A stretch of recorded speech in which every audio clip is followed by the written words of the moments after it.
Bolt fam, are you just as excited as I am as we are prepared to get ready for week 2 of NFL preseason action for your Los Angeles Chargers here on Chargers Syndicate? As you know, for those of you who are just new onto the channel, you guys know what to do. Like, subscribe, hit the bell button, keep you up to date on future and past live streams up on here. So joining me now, the one, the only, Locked On Chargers' own, to be talking Bolton talk here tonight. David Drogemeyer, appreciate you for coming on by, man. How are you doing today? Doing excellent. It's another beautiful day to be covering the Chargers. We got some great news that Justin Herbert is out of the boot and is on track to be ready to go week 1. So I think everyone, all Charger fans, were able to breathe a collective sigh of relief. Yeah, thank God, man. The fact that he's finally out the boot, we'll be getting him back into activities, and that just means that week 1 can't even come any sooner for a lot of us Charger fans, man. And I got told everybody, I'm like, what people don't realize is that Justin Herbert is a 4.0 biology major student. He's understood the human body. He knows how a lot of this stuff works. He's not going to cross boundaries to re-injure it again or even tamper with it. So at least for him, he knows how to rehab it and recover this right. So for him to be out of a boot, getting into a lot of these practices and getting him back into shape, I'm excited for week 1, man. Thank God he's out of that boot. I know. I think everybody was a little bit worried about that, obviously, for what we've seen in the preseason with the quarterback play and what we've been reading from the practice reports from training camp. The quarterback play has not been good. Easton Stick has been, a really kind of a disappointment, I would say, I think is the right word to use, because, he's been in this, this system. Well, he's been with this team for 5 years. And I think you would hope that you would have had a better grasp. You would be able to run the offense, be able to string some plays together, string some drives together. But that's not what happened. We saw 5 of 13 for 31 yards and pretty much 6 straight 3-and-outs. And so that's just, it doesn't breed a lot of confidence, especially when there was some uncertainty with your quarterback 1. But now that uncertainty is starting to kind of go away, I think we can start to get excited. But there's still a lot to have to figure out with this second preseason game. A lot of players that are still trying to fight for either a starting spot or a roster spot. So still a lot on the line. Well, I'll tell you what, though, because the quarterback play that we'll top off with here up on this live stream. But yeah, man, I'm kind of at this point done with Easton Stick. I mean, the thing is it's hard for me to really believe in a lot of ways. With North Dakota State quarterbacks, we saw Carson Wentz, we've seen Trey Lance, and these guys don't really pan out as much in the NFL level. And so I understood the fact of I like the fact he had speed. He's a running type quarterback. You can run him on a lot of these other RPOs where you need to go get a first down, go and run it, 2-3 yards. But I think we're at this point, the accuracy just kind of looks shot. And then that's why, even from last season, and once Justin Herbert went down, it didn't look great. And it was just depressing for a lot of us Charger fans. But I think the other thing is too, Max Duggan, I thought was decent, but I got to see a little bit more. But then, Luis Perez, man, the guy is accurate. I think he's making a case for it. But like you guys talked about in Locked On Chargers we don't want to close the door on a possibility of maybe bringing somebody in, for example, a Ryan Tannehill. And here's the thing. He's not coming in here to teach anybody. He's coming in here to be a quality backup quarterback because he can still be that way. So if something were to happen, it's like I say in the job field that I have. If you have a very good insurance policy where you're covered, you've got the right amount of coverage for as much as the expenses pay for, you're good. I think the Chargers, with what money pays for, you get a very good insurance policy for Justin Herbert in case something were to happen. But the fact that we're monitoring this plantar fasciitis on his foot, you got to. Sorry, if I may, it's plantar fascia, not plantar fasciitis. Those are two completely different things. Just want to make sure that we're clear about the type of injury that he's dealing with. Yeah, absolutely. And so, like I said, they monitor it. If anything were to happen, I mean, you got to have somebody quality able to come in and really just keep the offense intact at the most part. For sure. And I think honestly, the fact that the Chargers have not made a move up to this point should let you know that they feel very good about where Justin Herbert is in his recovery and where this injury is. And, with the information that I have and the research that I've done, this particular injury of plantar fascia is more about pain tolerance. It's not something that's really going to be something that could get, exponentially worse and cause him to sit out a lot of games.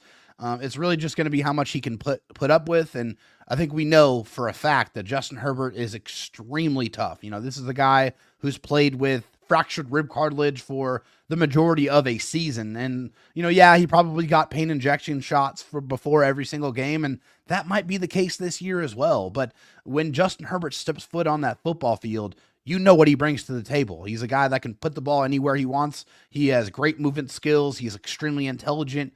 He's a baller. He's simply one of the top 5 quarterbacks in the NFL, and I'm not going to hear any arguments of the contrary because I see it with my own eyes. And yeah, people will say, "Oh, well, he's got a 30-30." I don't care about the record. Quarterbacks are not judged by wins and losses because this is a team game. They do not win alone. They do not lose alone. There are 52 other members on that football team, 46 of them active on game day, that contribute to a win or a loss. Yes, they get paid the most money. Yes, they're very, very important. If you don't have one, you're probably not going to win a lot of games. But you do not win or lose alone. And this is the thing too, is you also have to account for the quality of coaching, which Sure. also plays a part in it because this has been, I mean, the heckles that I've been getting now for like the last couple of months, and especially with what we've seen with Justin Herbert over, his tenure since his rookie season. I mean, if you gave him a quality coach in this building, like an Andy Reid type or somebody, we would never be having this conversation. But finally, and what's funny is I pointed this out, is that the best comp that you can think of as far as journey build into being one of many elite quarterbacks in this league was Peyton Manning. I mean, think about it. The fact he came into this league, and you got to account for the coach he had before Tony Dungy. I mean, the Colts were nowhere near to where they eventually built to where they had a top end defense. They had a very, very elite offensive weaponry, including, Marvin Harrison, which now we get to see his kid play in Arizona. But this was kind of the same contrary. So it's like with Justin Herbert, he's had to deal with Anthony Lynn and he's had to deal with Brandon Staley. We all know how that turned around. But now you bring in somebody like with Peyton, with getting Tony Dungy, you got Justin Herbert with Jim Harbaugh. You needed to build grit in this organization because we have not had that since this move from San Diego to Los Angeles. I mean, I got my San Diego gift still because only the real ones would understand this, how painful that this is. That there you go. See, right there for you. Only the realest Charger people understand how painful that was, ripping apart that fan base in San Diego and then having to try to start a new one in Los Angeles. But I mean, that year, everybody was giving away all their stuff. I was like, hey, I'll give you my address. Send it all to me. I'm not giving up on this team. But now we have attitude in this building. We now have somebody that can, at the very least, unlock the potential of Justin Herbert. And I'm telling you, I think you watch Justin Herbert with the way that Jim Harbaugh plays a lot of his strategic coaching. There will be a different narrative. The second that he wins more games, he finally wins a playoff game before Tua, which everybody is just like, I think this is going to be one of those special years to where Justin Herbert, a tough guy, and then you pair him with another tough-minded coach with Jim Harbaugh, the possibilities are so endless for this year. Not only just having a legitimate head coach for the first time since Marty Schottenheimer for this franchise, but you have somebody who is going to implement a strong and consistent running game, which is something that Justin Herbert has not had at any single point in his NFL career. Yes, Austin Eckler was a touchdown machine. No question about it. The guy was able to get in the end zone in his heyday in that 2-year time frame over 30 times. He was absolutely spectacular. But the average yards per carry was not there. It was not consistent. And so that made it playing defense against Justin Herbert and the Chargers very easy. All I got to do is put a roof over the coverage and not let Justin Herbert beat me because I know they can't run the football. Well, guess what? That's not the case anymore. Now you have Greg Roman coming in, who is a guy who, for all his faults in the passing game, he authors top 10 rushing attacks every single place that he goes. You give Justin Herbert a running game, you're able to give him balance, you're able to keep the defense guessing on what they have to defend, then Justin Herbert's going to be lethal because he's fitting the ball in small windows when they know that he's going to throw the ball more than they're going to run it. Yeah. Now they have to worry about both. Now they have to account for Gus Edwards running people over and J.K. Dobbins hitting home run balls on the ground because he has that ability. And now when they go play action, they're going to be throwing in some wide open throwing windows, and they're going to get more explosive plays. They're going to be able to close out ball games because they have a running game. I guarantee you they're going to finish in victory formation a lot more this season than they have the last 5 because they have a running game. You have to have balance on offense. That's what we are going to see. And now we have a defense and a defensive coordinator that's focused only on the defense. Jesse Minter's job is defensive coordinator only. His job is to make sure that that defense is firing on all cylinders.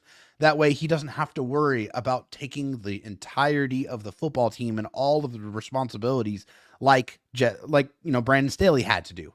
Yeah. Now you have your CEO, head coach, and Jim Harbaugh, who has the highest active winning percentage in the NFL right now. Okay, currently highest active winning percentage in the NFL.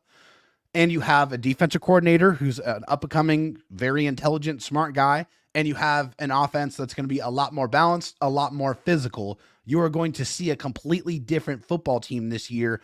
Not the finesse teams you're used to. It's going to be the bully ball teams that Jim Harbaugh provides. Oh, 100%, man. And you know, it's funny, even like what we saw last week against the Seattle Seahawks, there was a bunch of those matchups that even when we saw up on the defense that I am really loving with what Jesse Minter is cooking up, dude. And the fact that too, that we're coming in to week 2 against the Rams, the fact that the joint practice that I've seen where they came away with 5 interceptions, dude, I was like, oh my God, this is what we've been praying for a long time. Guys that are willing to collapse the pocket and put pressure on and stop the run. Guys that are facilitators. I mean, how long has it been since we've had a facilitator in the linebacker position? Because we finally now have that, and we've got guys that are willing to play man-to-man, piss off opposing receivers, but yet make those matchups so uncomfortable to where now the quarterback is going to end up making mistakes. And I'm like, wow. Yeah, absolutely. And not only do they have playmakers at all 3 levels of the defense, they're going to have one of the best pass rushes in the entire NFL. And yes, you know what the best friend of every other member on the defense is? A fantastic pass rush, because the linebackers don't have to cover as long. The corners and safeties don't have to cover as long. When they're converging that pocket and they're collapsing that pocket and they're forcing those quarterbacks to step up into the waiting arms of the defensive linemen, not giving them any time to throw the ball, it makes playing defense a whole lot easier. And I guarantee you that was a large part of the calculus with the Chargers and Jesse Minter saying, please do anything you can to keep Joey and keep Khalil so I can have those weapons to start out my tenure as a defensive coordinator in the NFL. And you've also got the buildup of Thule, who was coming off of a very impressive rookie season, and you bring in Bud Dupree on 2 years. I mean, I mean, the possibilities are so endless, but at the same time, I'm going to love the schemes that Jesse Minter is going to put on, because it's not going to be like just one in particular you have to trust. There's multiples now. You can move these pieces around. That's what I'm excited about. But even with the defense. So a couple days ago, we had ended up signing Tahir Tart. And here's what I got to say about it. Thank God that we have at least a facilitator on that front 7, man, because this is important, that the fact that for having a guy that could smell where the run, like how the run schematic is going to play against opposing offenses, but at the same time, when those holes start to really open up for where the defense could then have a guy come in and be that blitzer against the quarterback. I mean, there has been a couple films that I've seen Tart really rush in that if that hole opens up, he's going to go and take it. But then at the same time, he is meshed into wherever the shift of that run is going. And then he's going after the person who's got the football in his hands, dude. Like, thoughts on Tart? Because I think we're getting somebody at a young age still at 27, somebody that's inexpensive that we could build him to really solidify that front seven. And especially with, Justin and Boygby, our rookie, and multiple others to build up. This is a guy that I trust that even with Morgan Fox and Poona Ford, that's going to be dangerous to watch. Yeah, well, I mean, I think first of all, we got to give some kudos to our general manager, Joe Ortiz, for continuously churning this roster and saying, hey, I am going to always be looking to upgrade no matter when it is, whether it's the offseason, whether it's a month before the season, whether it's in the season. I think we finally have a general manager that is going to be listening to their coaches, that's going to go out and try to get players they feel is going to help this football team. And with Teair Tart, he's a guy that has had over 900 snaps the last couple of seasons. And I think if you were to ask anybody, at least people that followed the team, what was the position group that you probably were a little unsure about? The defensive line would probably come up more than most because there's a lot of inexperience in that group. Yeah, you bring in Poona Ford, he's a veteran. Morgan Fox is a pass rush specialist, right? So you kind of know what he is. But besides that, there's a lot of young guys with not a lot of experience playing NFL snaps. So you bring in a guy that, Jim Harbaugh and Joe Ortiz were high on in free agency, just were not able to strike up a deal because he got signed by somebody else. But they continued to monitor him, and when he became available, they brought him in very quickly and was able to execute a contract even faster. So you bring in a guy that has a lot of experience, that has a kind of a equal book of business on being able to stop the run and provide some pass rush as well. So I love the move, and I just love the fact that our front office is continuing to be proactive to make this team and this roster the most effective that it can be. Absolutely, too. And the other thing is, too, he's reunited with Christian Fulton. The fact that, you get familiarity with a guy that you've played elite defense with, even with, Mike Vrabel, where he had, and not to mention, too, that whole front seven with Jeffrey Simmons, Jarrell Casey at that time. So he understands what it takes to be a shutdown front seven type player. And so, there's been parts of it where, low key, there was a part that I wish that we were still able to retain Justin Jones, dude. Like the fact that, when we watched him a bit, at a time where he was coming in and really helping us when we needed it on that rush defense, there was a part in that. But I think with Tart, he's going to mesh in very well. And I think having the experience and yet still at a young age that you could build him up. I mean, this would be the most sneaky type of signing that I think Joe Ortiz has done now since this entirety being with the Chargers organization, man. Yeah, like I said, I appreciate the depth. I feel a lot more comfortable with the defensive line, and honestly, I'm very high on guys like Otita Abonia. Okay, I feel like this is a guy who's dealt with injuries, but when he was out there and it was healthy, this guy was disruptive. He's a guy that I feel like is going to factor in to this defensive line rotation, and Justin Aboigbe coming from an SEC conference where he played against a ton of NFL players that got drafted. He's a very well-rounded, very technically sound defensive lineman. I think it's probably going to take him a little bit of time to get comfortable and work into that rotation, but I like what he brings to the table. But now you don't have to feel like you have to depend on the young guys as much when you bring in someone who has that much experience. That's very true. And I will tell you this, though, and I'd like your input up on it because I'm sure you've seen, I didn't think these rumors really were true. The multitude of a lot of these these news accounts that I've followed. But Jim Harbaugh flirting with the idea of bringing in somebody like Colin Kaepernick.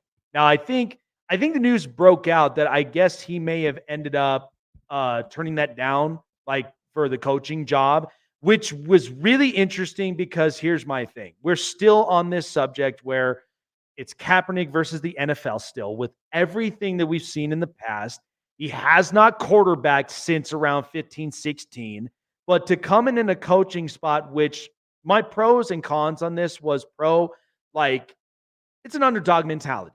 I mean, a guy that like, I mean, my pops tried to get me to watch the documentary up on him, but there was a part of it that I was kind of like, well, it is kind of touching, but then at the same time, it's like there's a part of it Kaepernick still kind of has a little bit of that spot that still has not quite healed yet. But but an underdog mentality of the fact that everybody's like, well, Justin Herbert hasn't done anything. He hasn't even won a playoff game, all the rest of this other stuff. You take that underdog mentality and you use it against everybody that's been down you, right? And then the con is that, well, what kind of Kaepernick am I really going to get? Am I still going to get the Cap that's still like bitter at the NFL, all the rest of this other stuff, and still pushing the agenda that had nothing to do with football at the same time? So it's just like I didn't know what I was going to get. But what did you think about that? Because I thought it was interesting. I would not have like again if this was to happen that Jim because Jim does have a soft spot for Kaepernick, but at the same time I just really didn't know how to make of it because it was either like, could this be a good or could this be a bad thing at the end of the day? Yeah, well, I think what I think about Kaepernick is I kind of think of Antonio Brown was an extremely talented wide receiver. And, I think after he left the Steelers, after he left the tutelage and the leadership of Mike Tomlin, who was able to kind of, corral him, keep him in line, keep all the shenanigans, as all the off field stuff kind of blocked out and was able to keep him focused. And then when he left, you saw kind of who he really was when he, didn't have a real leader that was able to kind of stay on top of him. Jim Harbaugh is a real true leader. Okay. I think that's one thing first and foremost. He has that ability to be able to keep people in line. And also, like, is it really a surprise that Jim Harbaugh would want Colin Kaepernick to be on his coaching staff? No, I don't think so at all. He said that he saw something in him that he feels like Kaepernick would be a great coach. He said Al Davis took a chance on Jim Harbaugh, thought he would be a good coach, and look what happened to Jim Harbaugh. He just won the national championship in college football and, has done exceptionally well at every single stop as a coach. So, yeah, I mean, I think for Kaepernick, we all know the whole story as far as him versus the NFL. I'm not going to get into all of that. That's kind of water under the bridge. But it all comes down to the fact that Kaepernick wants to play quarterback still, okay? And at this point, being, 37, 38 years old, that ship has sailed. That's not going to happen anymore. And if he wants to coach, then he has to be the one that comes to that decision and is coming to grips with his NFL career being over and focusing on what he wants to do next with his life. And obviously at this moment in time, it's not coaching. So we'll see what happens with that maybe next year. But Jim Harbaugh said that he will not be a player and he will not be a coach on this coaching staff during the 24-25 season. And I mean, I would have been totally fine if he had been an assistant like right next to Shane Day, because at the end of the day, I mean, Shane Day has a very strong relationship with Justin Herbert. And Of the course. fact he found that like the confidence boost, and even to add a guy like that, I think could help out, So yeah, I'd say next year, maybe let it marinate, let it kind of sink in, but don't leave the possibility, like thrown away. So yeah, maybe he might come in this coaching staff, and it just depends on it. But and what's funny is former players playing in this league, I'm very set with, Navarro Bowman and Nick Hardwick and a lot of these guys that are coming in that are really kind of bringing in that new mentality that the Chargers should have. And I think that is important to, especially when it comes to a lot of these rookies we got to build up, guys that have been familiar and have played in this league that are really trying to get that extra juice in order for them to really show out to the league what they really are about and be top dogs, So, I mean, I'm set with the guys that I have, but I'm not closing the possibility of even adding another one with experience that could really help out to boost the team. Yeah, well, I mean, Jim Harbaugh wants to change the narrative. He wants to, really transform this team from being a finesse team to being a physical bully ball type of team. And that starts with everything that you do, your messaging, the coaches that you bring in, the players that you bring in. Everybody has to be uniform in that approach. And so that's why I feel like bringing in a Navarro Bowman, bringing in a Nick Hardwick, who are two hard-nosed former football players that were masters of their craft, and also, they're not that far removed from playing the game, so they're very relatable to the players. The players know that they've been there, done that at the highest level. They're easy to relate to, and I feel like that's why those guys make very good coaches. Absolutely. And what's kind of funny is I don't know if you've seen it though too. Haven't you noticed like Jim Harbaugh's attitude? Like he's not as like hard nosed as what he was originally, like when being at Stanford and San Well, with Francisco. what we see. Yeah. but Yeah. he's kind of scaled it back a bit to where he's opening up the floodgates of just like the NFL's changing. It's becoming an offensive league. So he's not completely rigid. He's somebody that, like, even when at the time in Michigan, that's why all these players would always want to go to war with him, because the fact that like he brings in that philosophy, he has a lot of trustworthy people, and I think that's what not a lot of like fans on the outside of the Chargers are really realizing. Like these guys that he's bringing in, these are guys that are important on the field. They're important in the locker room, and day in and day out, they are getting the best of the potential out of all of these guys. Absolutely, man. I mean, I think Jim Harbaugh understands how to evaluate talent, but also understands how to evaluate coaching talent as well. And Yes. I think that's a part of it. Is guys that have their coaching trees. Jim Harbaugh has his own coaching tree as well, of coaches that he's developed, and they've been able to spread their wings, and that's a part of it. That's part of being a head coach in the league, is, and trying to broaden that kind of spectrum, is being able to select talent and to be able to evaluate, identify, and put those guys in positions to have success. I think those are all things that you want when you're looking at a head coach, a CEO, a guy that is going to kind of spearhead your organization in a new direction. Yeah, absolutely. Kind of, recapping with last week against the Seattle Seahawks. I mean, my takeaways, I said it on my regular show, is I think we're underestimating the fact of like when you give Sam Howell a very good offensive line, like a top 15, top 20, he will play better. It's unfortunate how things went down in Washington where he was the most sacked quarterback, but man, he had a bunch of spurts that it was kind of like if we faced somebody like that, like we had to be prepared if that kind of situation does happen, especially with a lot of our guys moving up onto the depth chart and really kind of showing what they're made of. Those are those situations that even in the AFC, with as high the expectations are, we have to be prepared for anything. And I thought that was a great test for us to kind of get ourselves in, but it was also a great moment. The fact that Jim Harbaugh stepped foot on an NFL field again, like just that feeling alone, let that sink in. But a lot of the takeaways are I felt like defense, there were some of the situations we could have executed better, but it looks a lot better. It does not look like it's like there is more positives into this than the negatives that we have seen in the last few years. Other thing is backup quarterback situation we already know is a little questionable right now, but hopefully with the confidence that we have with Max Dugan and Luis Perez, hopefully that can keep it afloat without even us having to explore the possibility of bringing somebody in. But my hope is that even going into week 2, we can see the connections with these receivers. We could also see a little bit more of this run game kind of dial in, because I just want to see what these depth charts with Isaiah Spiller and even with Kaimani Vidal, the rookie, like really kind of showcase their stuff. Now, I felt like the other running back that we had, man, he had some good bursts of speeds. Like, it's like every time we have guys like that, like when it came from like Larry Roundtree and like the previous guy before him, there are some guys that could just burst out past the D line and just really show their speed. Yeah, I think in this football game, I'm looking for progression. I'm looking for, I want to see consistent drives on offense. I want to see quarterbacks letting it rip, because they have nothing to lose and everything to gain, right? Go out there and try to make plays.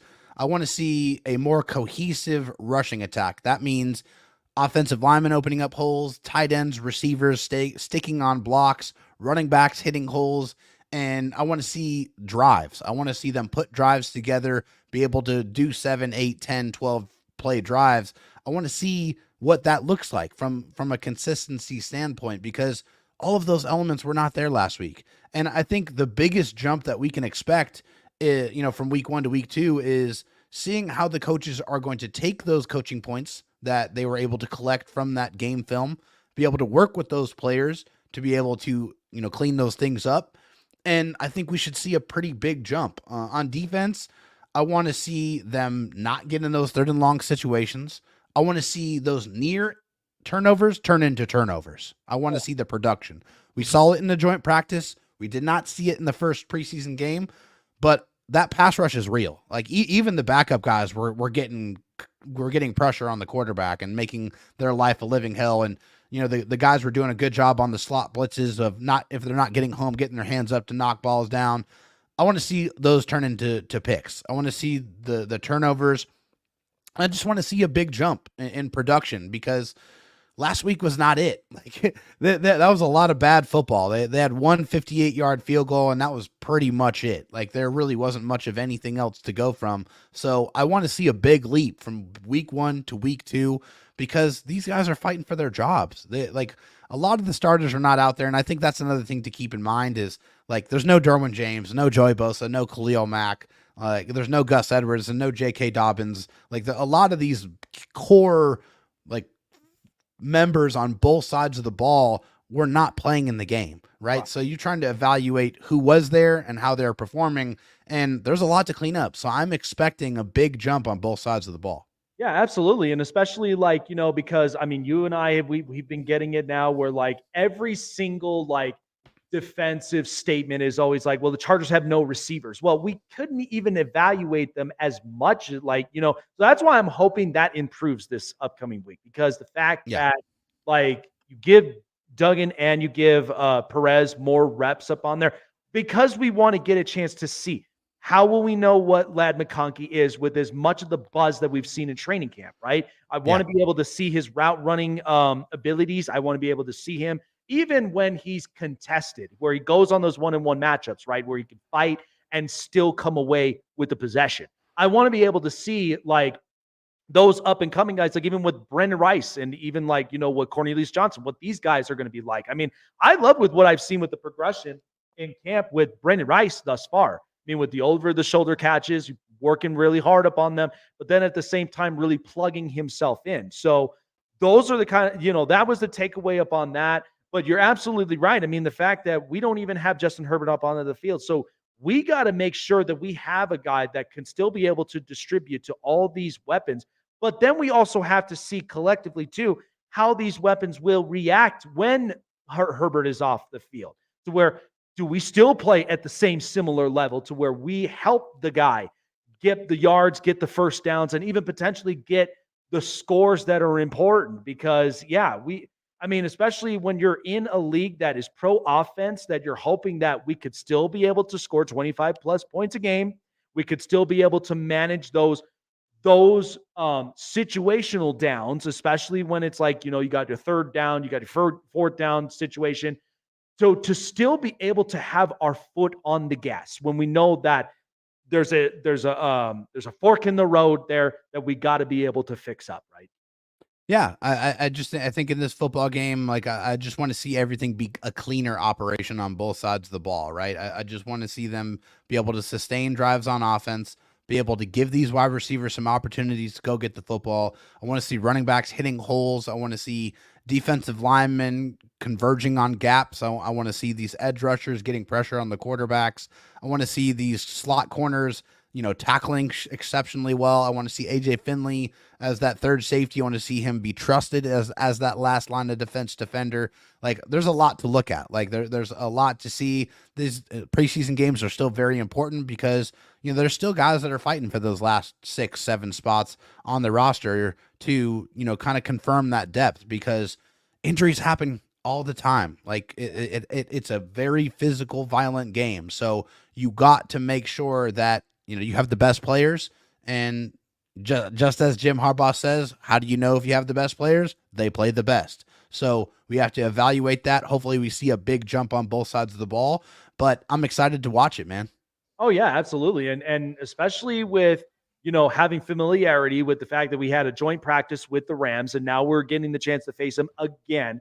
Stetson Bennett, though, I mean, he was turnover prone. And yet, yeah, he had 2 scores, but 4 picks, dude. I mean, and especially with what we've seen already in joint practice, like that kind of gives us that really good confidence there. That the fact that we've seen the familiarity with this team, yes, it being preseason, but like we talked about, progress, Yeah. winning those one-on-one matchups, and at the same time, readjusting, in-game situation stuff that even if it didn't work from here, we get a chance to see it from a different side and really start to take that step up. So I'm confident in this game that I do believe that the defense is probably going to still be the same as it was, but maybe even take a bigger jump because of what we've seen with the Rams and their backups.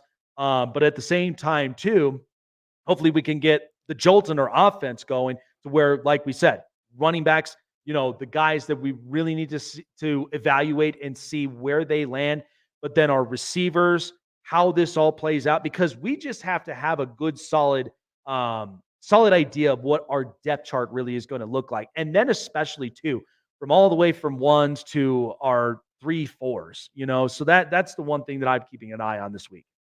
Yeah, I think defensively, I feel like honestly a lot more confident than the offense. I think the offense is what I'm going to be paying attention to a lot more closely because we just didn't really see much of anything last week. So I want to see a big leap in production across the board on offense. I want to see the quarterbacks being able to facilitate. I want to see the offensive line blocking things up and everything kind of working in concert together, getting some positive momentum on the offensive side, I think is what I'm going to be focused on in this football game. So, has there been anyone on this Chargers roster that really has kind of caught your eye that, like, man, I was like, this guy's building up to be something special? Because for me personally, have you noticed a little difference with Nick Neiman this year? I mean, the Sure. guy is getting involved. Like he's starting to show off like the stuff that I've seen even in his days in Iowa, and like really him being that kind of facilitator to, because I know he's a big time tackling machine. I mean, Yeah. any of these kids that come up from Iowa, dude, they're corn fed. They're just built different. But the fact that I am seeing a more energized Nick Neiman and a guy that plugging into this core, like I think this guy, I almost kind of feel like if we get a tackler almost as similarly like when we had Kaiser White at the time, if I get that same similar energy, being that attacker, being that guy to really like force out the ball a little bit more, I think this guy could very much end up being a big force on that defense.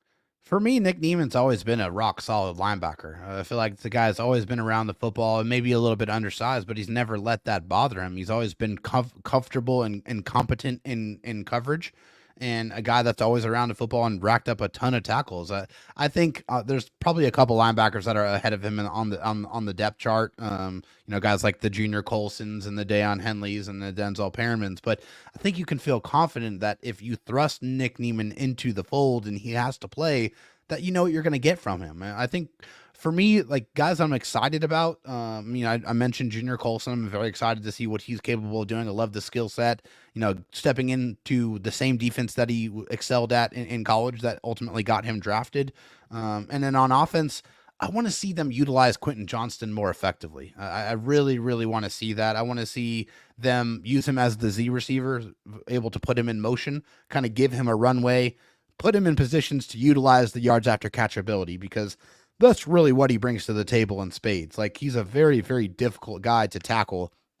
I can't tell you how many different times he would catch a pass and 3 or 4 guys would try to drag him down, and ultimately the refs would have to just blow the whistle and call the play dead because they couldn't get him to the ground. The Chargers last year just did not do enough of a good job of putting him in positions to utilize his gifts. And I think as a bonus, very excited about Will Dissly, one of the best Oh yeah. blocking tight ends in the entire NFL, a guy that's going to be able to help Joel out on the right side, a guy that can really actually legitimately block an edge rusher, which is, very, very rare for a tight end. And we've seen some really, really bad blocking tight ends the last couple of years. I mean, absolutely horrible. And so it's exciting that they have somebody who not only is a very good run blocker, but is also a capable extra blocker as well. But you know what's funny? It's funny you say that because the fact that, like, I mean, our offensive line, the way that I look at it right now, and even just adding in a couple of pieces, our offensive line looks so expendable now. Like the fact that we could shift a couple guys, into different spots. And I just love like the trust and the confidence that I have in it because the fact that we're not going to be caught with our pants down. Like, so like if we're in situations that, like, let's say hypothetically, Rashawn Slater ends up getting hurt again, right? And he goes sideline.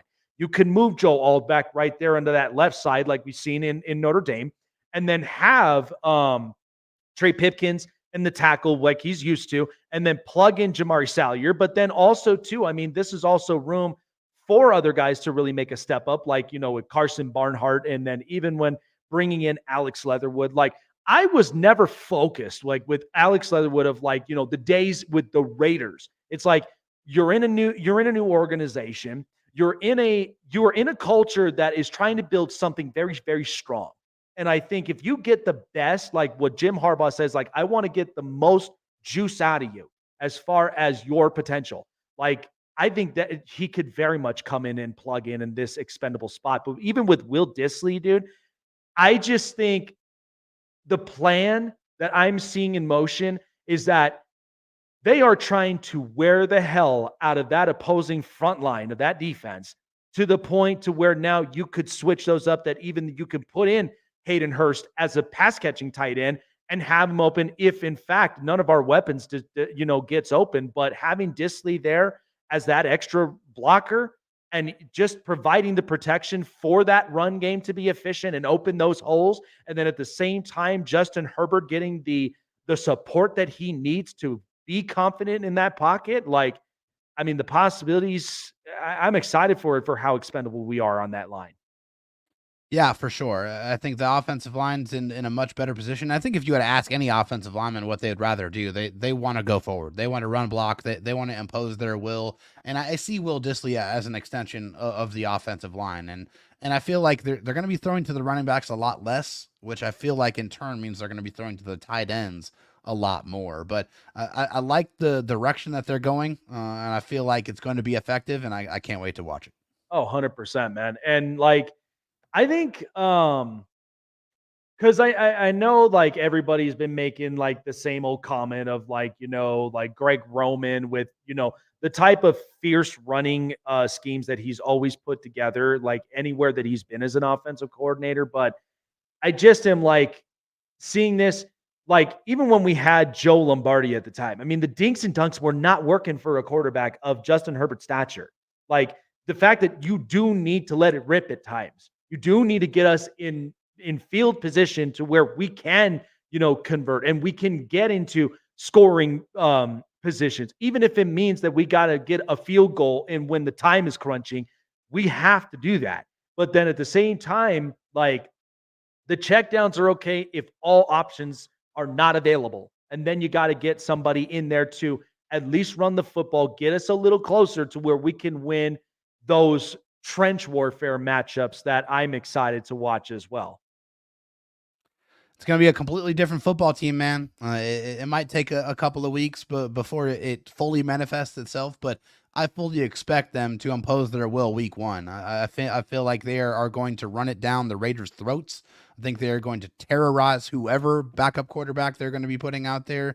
I feel like they're going to be able to really take the football away and limit the offensive effectiveness while, really dominating the time of possession game. I'm looking forward to that week one. I'm looking forward to what this season looks like with a completely different play style, a play style that I think is going to be a lot more effective. Yeah, man. And we're coming back for that 63-pointer too. So, Absolutely. I've got that burnt in my head, dude. Like that is the first thing coming up in that week one matchup. So, Any final thoughts, like what we may expect here this week against the Rams? Because I do feel like defense will get stronger. Hopefully, the offense will start sparking to where we can have that through evaluation.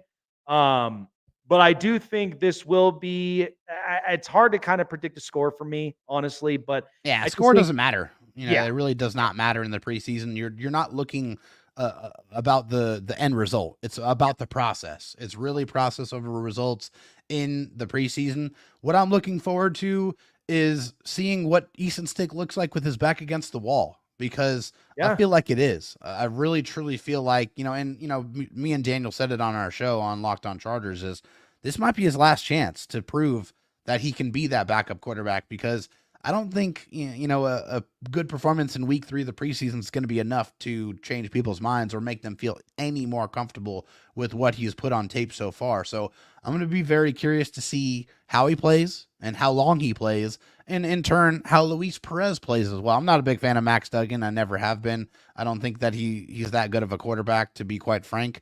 So I feel like it's a Luis Perez and it's an Easton Stick game, and let's see who plays better.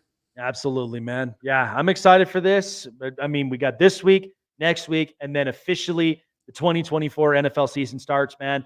But we got to be starting it right up on the right foot. And I am excited for what this team's potential is going to look like, man. But appreciate you coming on by. For all the Charger fans here on Charger Syndicate, if you haven't checked out what Locked On Chargers has on a daily, check them out. Locked On Chargers, wherever you get your podcasts, and even up on YouTube as well. Appreciate David Drogmeyer stopping on by, giving us just the just the insights and everything that we need to know about the LA Chargers, and for us to get geared up and ready for that week 1 series against those Las Vegas haters. So That's right. appreciate it, man. No problem. But yeah, hey, just make sure and go find me on Twitter at DroTalkSD. Make sure and find my show at Locked On LAC. Of course, Locked On Chargers is what I do 5 days a week. We are your team every single day. You want to watch us? We're on YouTube. You want to listen? We're on Spotify, Apple Music, and wherever else that you get your podcasts. But Jake, thanks so much for allowing me the opportunity to jump on your show. Hopefully, we provided some good content for the people. Absolutely, man. And that's what we're for, man. We are here to let everyone in the NFL know that we still exist. We are here. We are hungry, and we got a statement to pull off, here in this upcoming season. So I'm excited, man. Let's make it happen. Bolt up, everybody. I want to see everybody's high voltage in the chats, and even for our high voltage on the channel as well. Like, subscribe, share it out. Let them all know we're all here. We are hungry and we are ready to play, because we are ready to ram it down against the LA Rams here in week 2 of the preseason. Appreciate all of you guys for jumping on by. Jake Silva here, David Drogmeyer. We are out. We're signing off, and enjoy week 2 against the LA Rams. Go Chargers and bolt up. Bolt up.